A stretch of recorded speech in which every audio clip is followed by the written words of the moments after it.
Good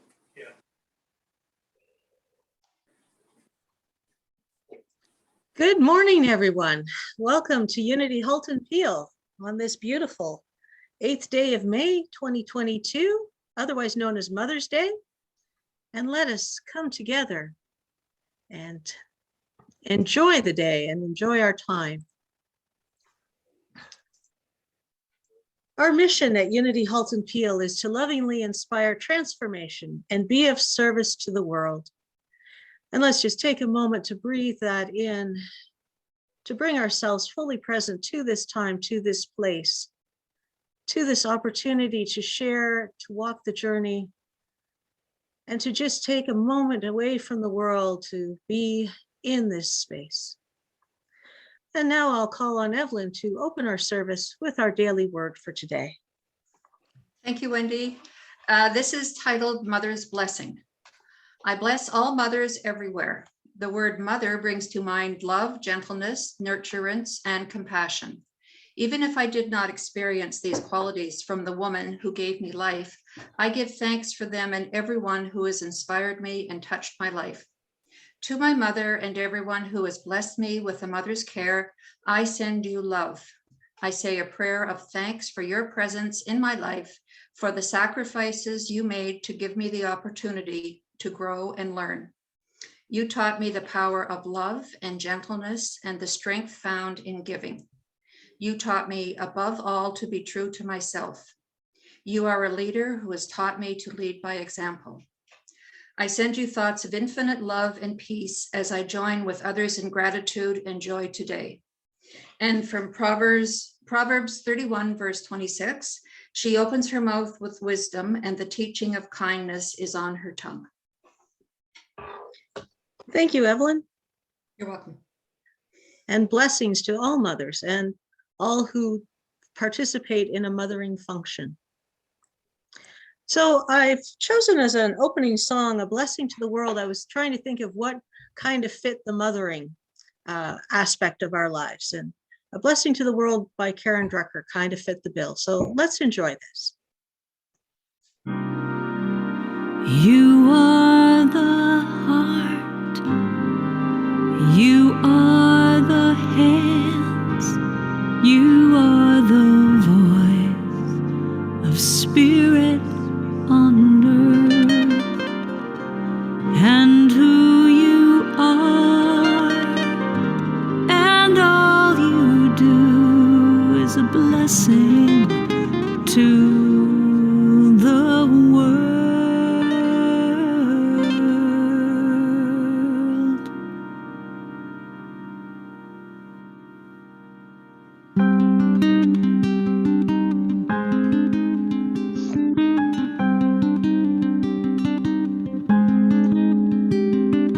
You are the heart, you are the hands, you are the voice of spirit on earth, and who you are and all you do is a blessing to the world. You are the heart, you are the hands, you are the voice of spirit on earth, and who you are and all you do is a blessing to the world. We are the heart.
And so it is.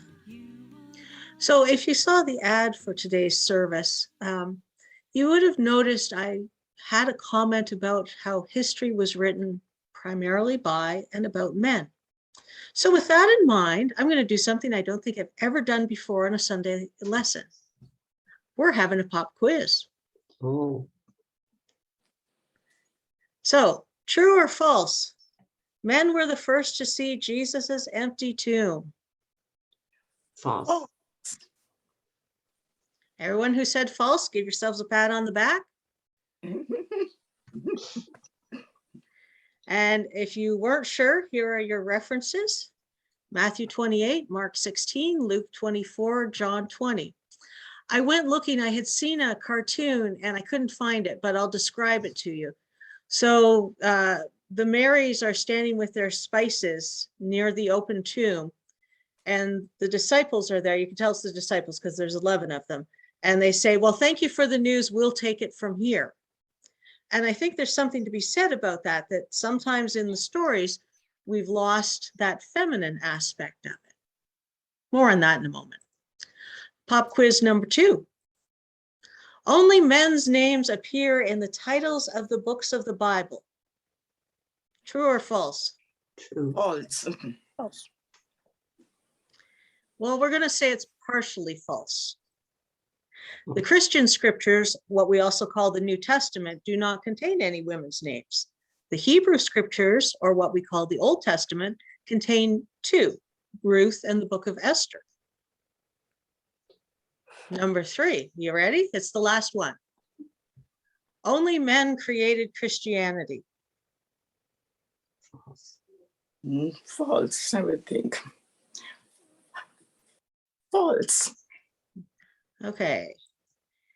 Again, I'm going to say it's partially false because the men created things like the Nicene Creed and the administrative stuff and the rules and regs.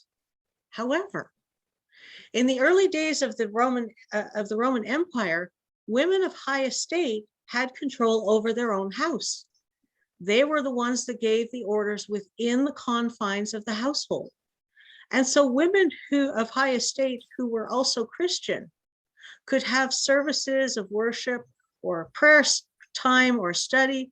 And there's some evidence that they might have even had communion services together with their fellow women. So they were very much a part of this whole creation of what we call Christianity. The challenge is that there's been a power struggle.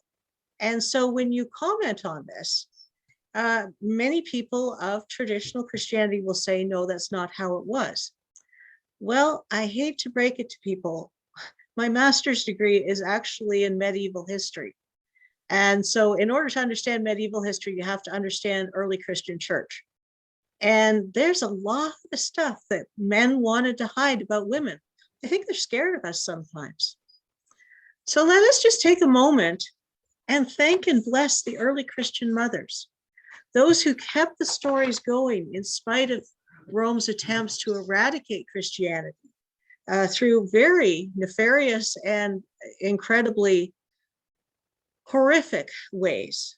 And just to take a moment to bless these women who kept the stories, who kept the message going, who ensured that there was a safe place for people to come together, share the stories of Jesus, share the stories of the disciples, come to an understanding, discuss, debate, and come to that point where they could understand how to apply it in their lives. So of course, in Unity, we have a lot of women. So I'm going to start with what I call the triumvirate of foundation. Well, of course, Charles Fillmore, our co-founder, is not a woman. He's a man. He was a man. So let's give a shout out to his mother, Georgiana Stone Fillmore. The Stones actually came from Nova Scotia. She was actually born in Canada, and then they moved westward to Minnesota. Sorry, wrong state. So she was in Minnesota in the middle of nowhere, and she brought a sense of being able to cope with life circumstances. Her husband walked out on her when she had 2 small boys. Eventually, they kind of had shared custody. She was a dressmaker. Someone described her as being one of those women who, given some vegetables in the back garden and a handful of peas, could feed a family for a week. So she very much inspired Charles to, do things beyond what seemed apparent. Of course, our second of the triumvirate has to be our other co-founder, Myrtle Page Fillmore. So Myrtle, as many of you may already know, had some health challenges early on. She trained to be a teacher in a one-room schoolhouse and did perform that duty for a while until she married Charles, and then the rules said she had to quit and go and do something else, i.e. be a mother and wife. What's interesting is she brought her skills as a teacher to the Unity movement. It was she whose letters inspired people, whose articles inspired people. And although she was not well known for being a Sunday speaker, in fact, apparently at one point, the board of directors told Charles to please not have her do the Sunday service again. It's clear that in the written word, Myrtle excelled. She was able to reach through the paper to her audience and bring those Unity teachings forward and share them in ways that wouldn't have been possible 100 years previously. The third of my triumvirate would, of course, be Harriet Emily Cady, homeopathic physician. Emily never joined Unity. Emily was never a part of the Unity movement, but her works were, because she spent time by herself. She was not married, in working on spiritual principles on her own. At one point, she got the inspiration to run her medical practice on a love offering basis. And she writes in How I Use Truth in the introduction, how she was faint from hunger because her people weren't paying their bills, even though she had not set a specific price. And then she worked through and realized that she hadn't said that she received. She just made the offer and offer and offer, but she didn't accept what was hers to come in. And I really resonated with that, because I had a similar experience of, I'm doing all my affirmations, I'm saying all the prayers, why isn't this happening? And then I read Emily and I went, oh, I haven't opened myself to receive. So she, although she was not specifically part of the Unity movement, she has had a profound influence on it. So we might consider these three women as the birthers of the Unity movement. And then let's move into the nurturing part of the Unity movement, the nurturing mothers. May Rowland, you may have heard her name before. If you haven't, this is May Rowland. She was born into the Unity movement. Her parents were early students of Charles and Myrtle's.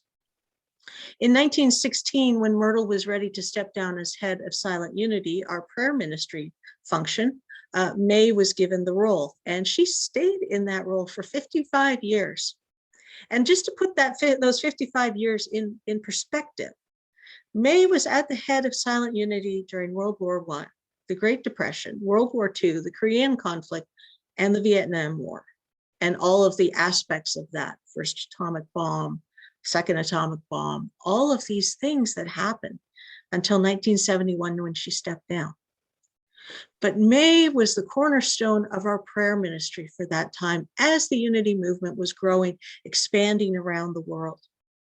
If you have opportunity, I invite you to go to truthunity.net, and you can actually listen to, they have an MP3 recording of a LP that she made called Come Ye Apart a While, and it's a meditation. And for me, it's really cool being able to hear her voice and understand, what Unity people who were at headquarters helping to make this movement what it is today, got to hear her voice, got to be with her during prayer times on a daily basis. So she really provides the foundation of our prayer. My second choice for growth and expansion would be Dana Gatlin. Now, you may not have heard of Dana's name. She's not very well known in the Unity movement. I am of great thanksgiving and appreciation for her. She was actually a newspaper writer before she came into Unity teachings and decided that being in Unity was what she wanted. And as you see on the screen, she produced Unity's 50 Golden Years, which was the first real history of Unity. And I refer to it frequently when I'm preparing talks and lessons and courses, because it is a primary source material of that time. It captures things that have been lost in later books, like when parts of the building came up, when they got new printing presses, New Year's Eves that they celebrated together and what that was like. Things like that, little stories and vignettes that you don't get otherwise. And Dana writes it with the eye of a newspaper reporter. So it's a great resource for us. And we are so grateful for Mama Dana. Imelda Octavia Shanklin. Well, as you can see by her portrait, I mean, she exudes a certain degree, I think, of power, of confidence, of certainty in herself. She was Unity's editor. So anything that got published went under her red pen. I don't know if it was a red pen, but the equivalent of. So at a time when we're trying to give the message out to the world, that we're trying to go beyond the scope of a Sunday service or a weekday service or a class into printed material, it was Imelda's eagle eyes that gave the yay or nay on everything. And so for me, she really was the mother of editing, the mother of ensuring that our message got through and was, readable and understandable, and that the message was clear. Our mother of the Bible, Elizabeth Sand Turner. If you're curious about how Unity interprets the Bible, and we do it in a metaphysical way, meaning that we see in the stories aspects of ourselves, and that we can take those principles and apply them into our own lives, and that it's not meant to be taken literally, but rather in the context of history, of culture, of our understanding of how the Bible was created, where there might have been marginalia or little notes that got copied into a copy, into the final Bible.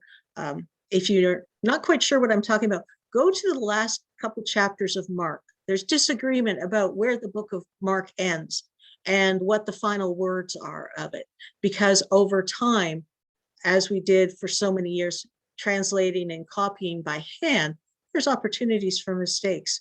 But Elizabeth Sand Turner gives us, I mean, if you read her 3 books, you've practically read the whole Bible right there. So I give thanks to her. I love the Bible. That was one of the things that brought me into Unity, was a movement away from hellfire and brimstone, guilt and shame, and things like that I had been raised with in my church of origin, to something that was much more meaningful for me and kind of reinforced what I intuitively felt and knew within myself about God, the world, and the relationship thereof. So my final group of women, of mothers, are those who took the message into places I don't think our co-founders could have imagined. Perhaps they might have, but certainly it's beyond where things were at their time. So first of all is their granddaughter, Rosemary. I have mentioned before, but I'll mention it again. I had the great honor and pleasure of interviewing Rosemary back in, I believe it was 95. And one of the things I said to her was, what do you think your grandfather would have thought about all of this technology? And she smiled and said, oh, we would have been on the internet far earlier than we were. We would have been using that far more than we are. So what Rosemary brought to the Unity movement was, in the 1950s, she started reading Daily Word on air in the morning on a daily basis. Eventually, they got to a point where they pre-recorded some that could be used, and reused. But it was sent through during the Today Show. And it was at a time when we didn't have cable. And so channels had to provide, the stations had to provide so much time for religious and charitable organizations to run their ads. And a couple things that I've learned over the years was that Unity actually sometimes got a little extra time during the month for an opportunity to ask for donations. One of the things that I appreciated about this, I had the honor and privilege, along with my late husband, Bill, we actually indexed videotapes that were of the original recordings.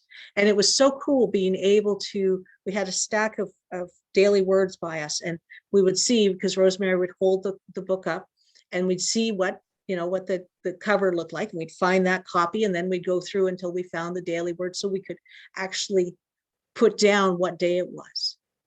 So over time, as I said, they started using reruns because there was less and less time available. After that, Rosemary had this idea of, we need to have opportunities to do shorter segments. She had been doing about a 3 to 5 minute segment, to do 30-second sort of ads. And I didn't realize that those were Unity not until I came into Unity, but until I was almost a licensed Unity teacher, and I was volunteering at the Unity Village Archives, and I saw one of those spots, and I went, wait a minute, I remember seeing those interspersed with my cartoons in the morning on the channel that came out of Erie, Pennsylvania. And that was like a whoa, that was a big awareness that I was influenced by Unity before I even knew what Unity was. In the 1960s and 70s, she, along with a number of really big stars in Hollywood, brought forward the day, the word from Unity, or just the word. And I have, again, that was part of our archival project. And we had people like Steve Allen, Jane Meadows, Audrey Meadows, number of the cast from MASH, and even the dog Lassie made an appearance.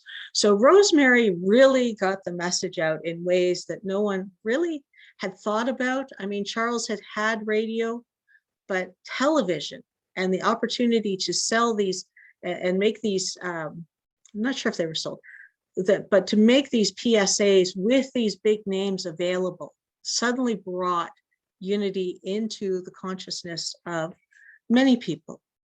So thank you, Rosemary, for what you did in birthing that part of our heritage.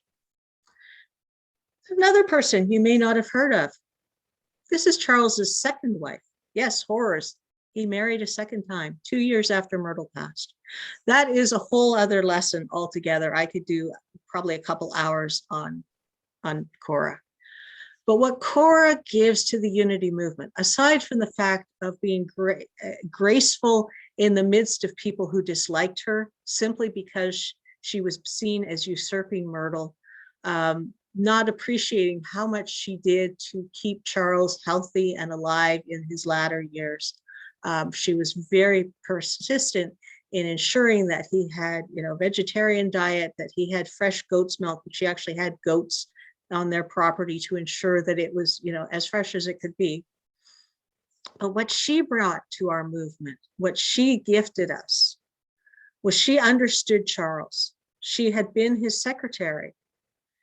Sidebar, in the 1930s, which is better, to travel as a widower with your secretary or to travel as a man with his second wife?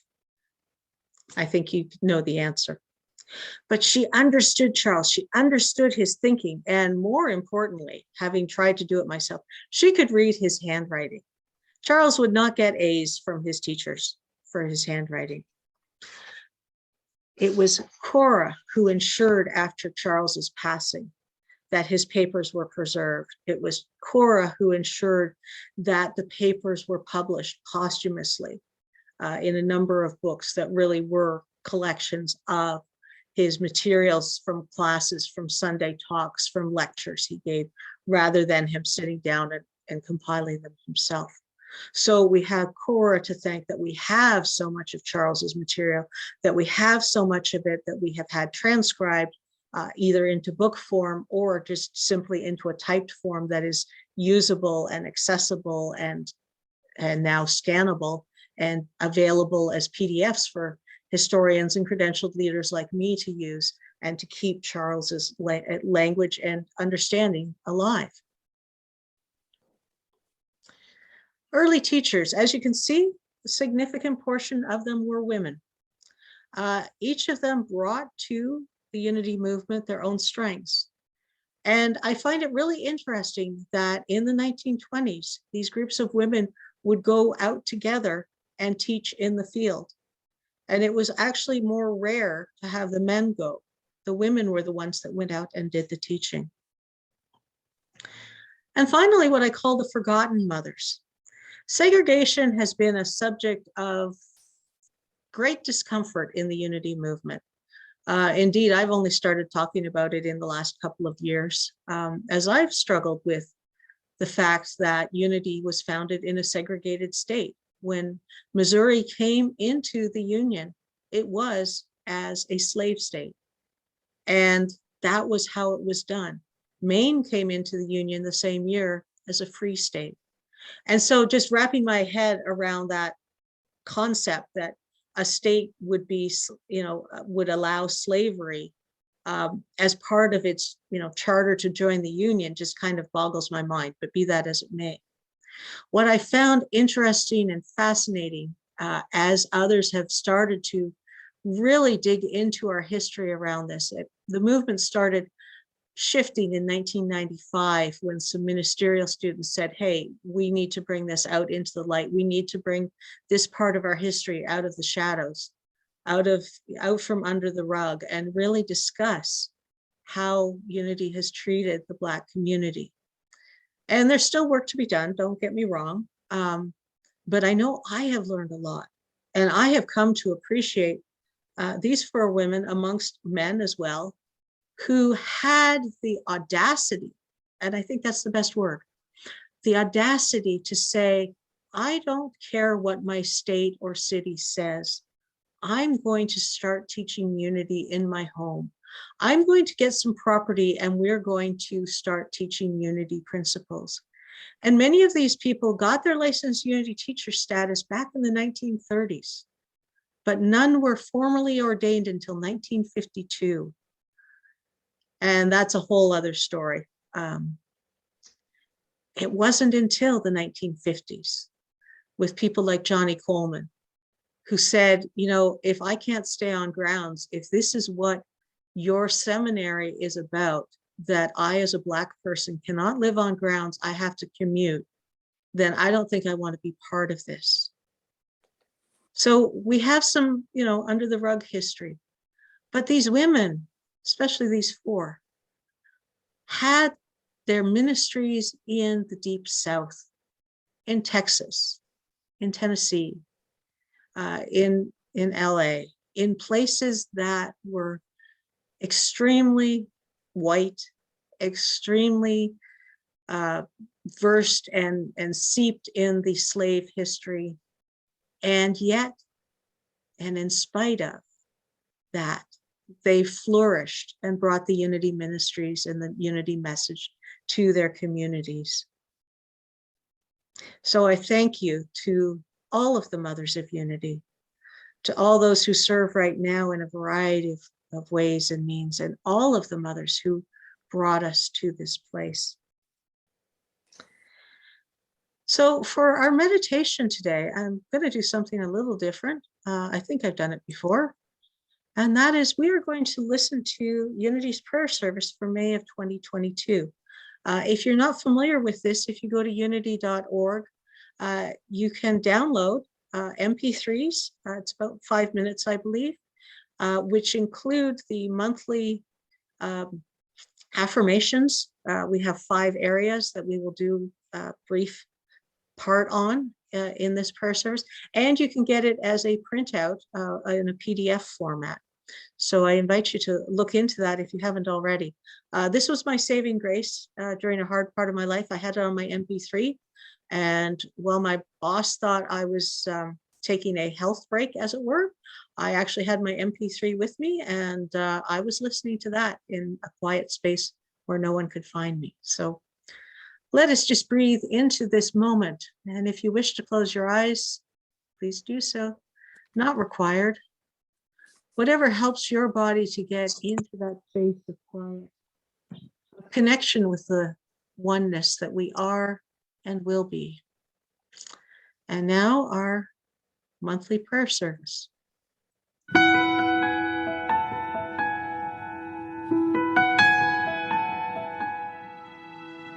As we carve out a space and time for prayer, we practice a rhythm that is natural to us. There is action, then rest, activity, then stillness, inflowing breath, then outgoing breath. The steady rhythm of the universe is our assurance of ever-present God, good. We are one with the rhythm, one with God in prayer.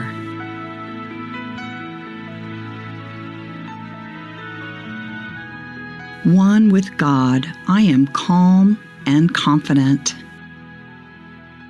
After every outgoing breath, I breathe in again.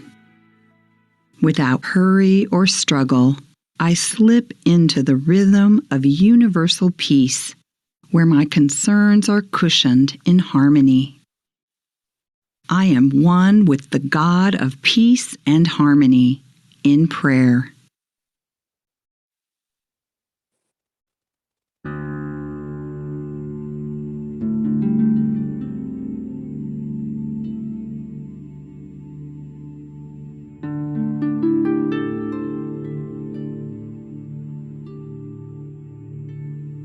Centered in divine order, I am responsive in every moment. May I recognize a stunning order within the ebb and flow of life. When I have questions about my life and circumstances, I softly attune to the rhythm of life and learn of the steady, sure guidance that is ever flowing. One with the God of order and wisdom, I listen in the silence.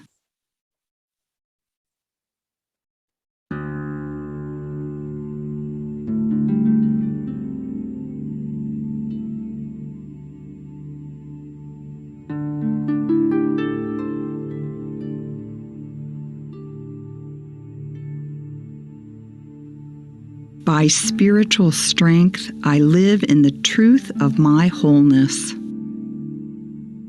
Knowing that my mind is one with divine mind, I stand strong and steady through periods of discord, disease, or disillusionment.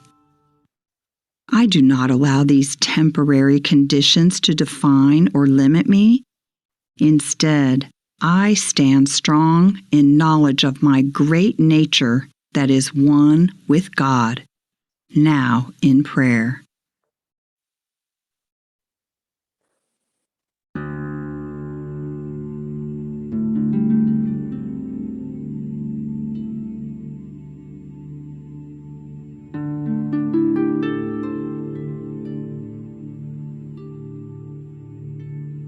My good is assured as I rejoice in divine abundance. God, good, is an ever-flowing river of abundance. I flow in the river through ups and downs, starts and stops of daily living. May I know that replenishment is natural and that all the good I desire is right where I am, in my next breath, in the silence.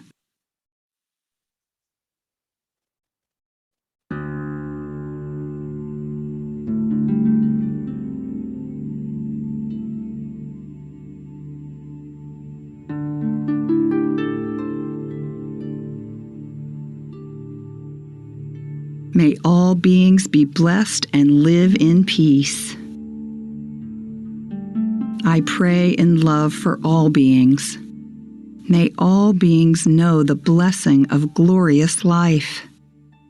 May all beings thrum with the rhythm of life in an exquisite dance of harmony.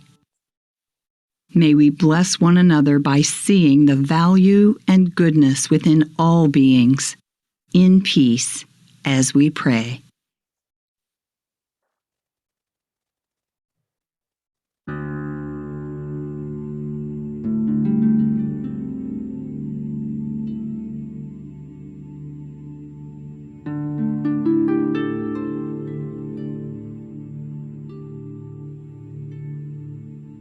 Now, as we rise from the resting space of prayer and resume the activity of our day, we proceed consciously in the flow of life's orderly rhythm. We flow in the river of oneness with God, with good. Let us recite together the prayer for protection.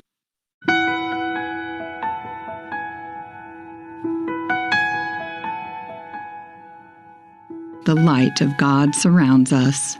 The love of God enfolds us. The power of God protects us. The presence of God watches over us.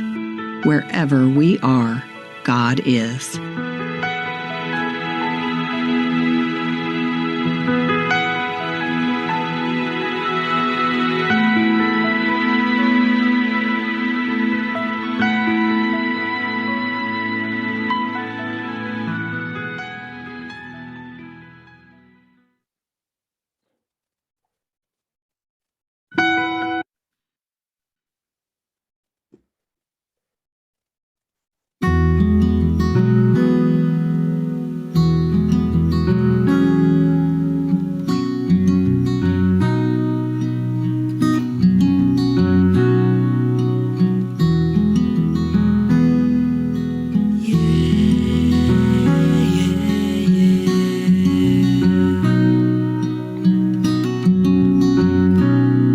We started on this journey, our convictions all in place.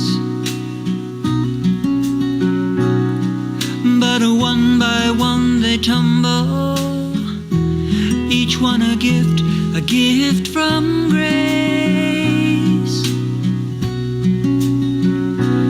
We can change our point of view and gaze upon the beauty that is me, that is you. We see what we want to see and what we wish to be. It's just the way we dream it. The key to what we would believe is just to know that everything's a miracle when seen through the eyes of love.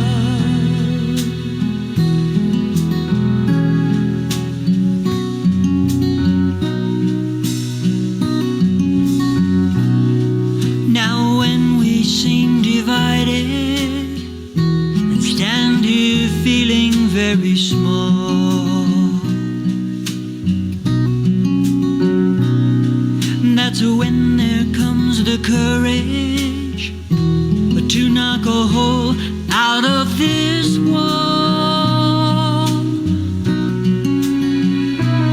We take time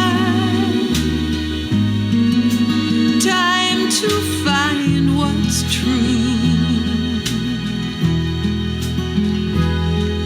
And now no other looks upon my soul the way you do. We see what we want to see and what we wish to be. It's just the way we dream it. The key to what we would believe is just to know that everything's a miracle when seen through the eyes of love.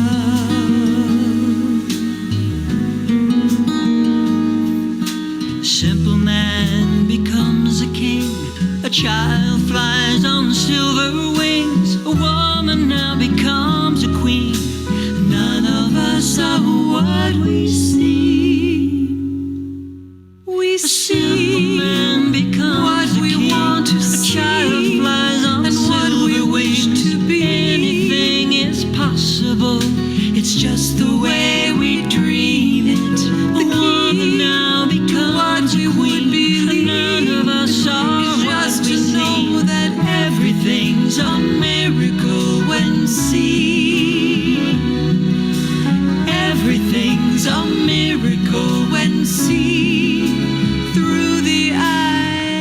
of love.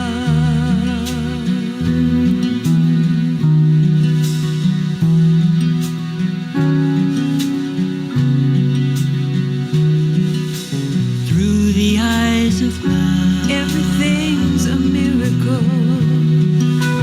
Through the eyes of love, everything's a miracle. Oh, through the eyes of love, everything's a miracle.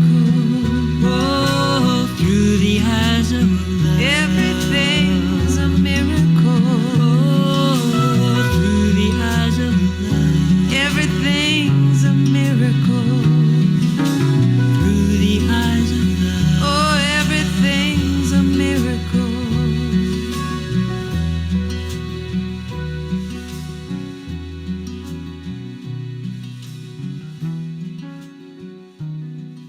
And so it is. Mhm. Amen. Oh, and thank you for your continued support of this ministry. Ways of sharing your gifts are on the screen. You can always go to unityhaltonpeel.ca, and full details are there as well. And we thank you and we bless you. And we give thanks, knowing that as we give, we receive. As we share, we are blessed. And that any sum does not matter. It is the love, the joy, and then the enthusiasm underpinning the gifts that matters. And that the gifts can be in form of tithes, talent, and treasure.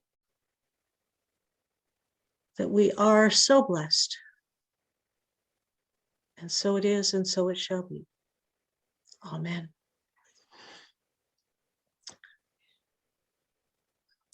Okay, what did I just do there? There we go. New event coming up. Thank you, Diane Riley. Thank you, thank you, thank you.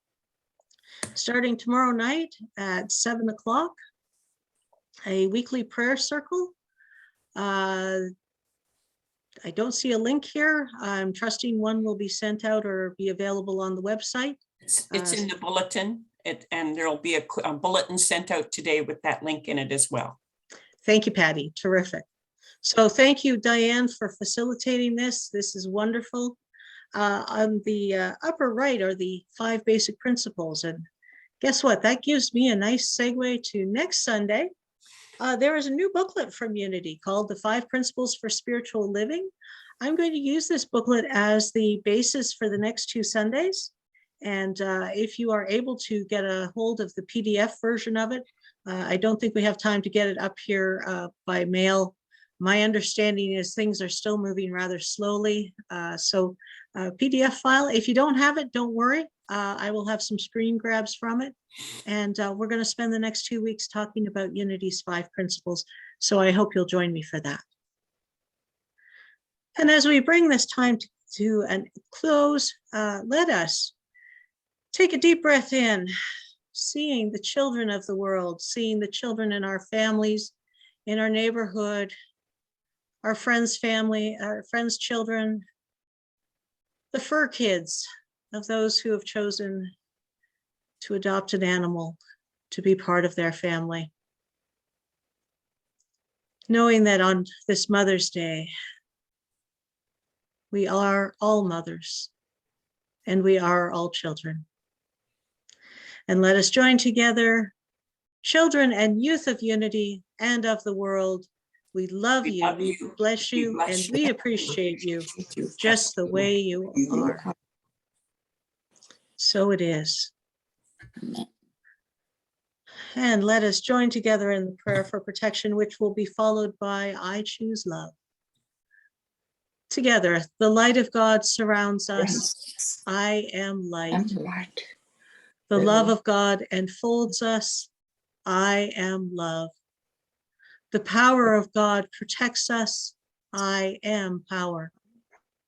The presence of God watches over us. I am presence. Wherever we are, God is. I am divine.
So that concludes our gathering time. If you're on the Zoom call, please stay on the call and join us for fellowship and discussion. We'll not be recording or live streaming that part. It'll just be us. And thank you again for joining us at Unity Halton Peel, unityhaltonpeel.ca. We'll see you next week. Blessings. Thank you. Thank Thank you, you. Wendy. Thank you.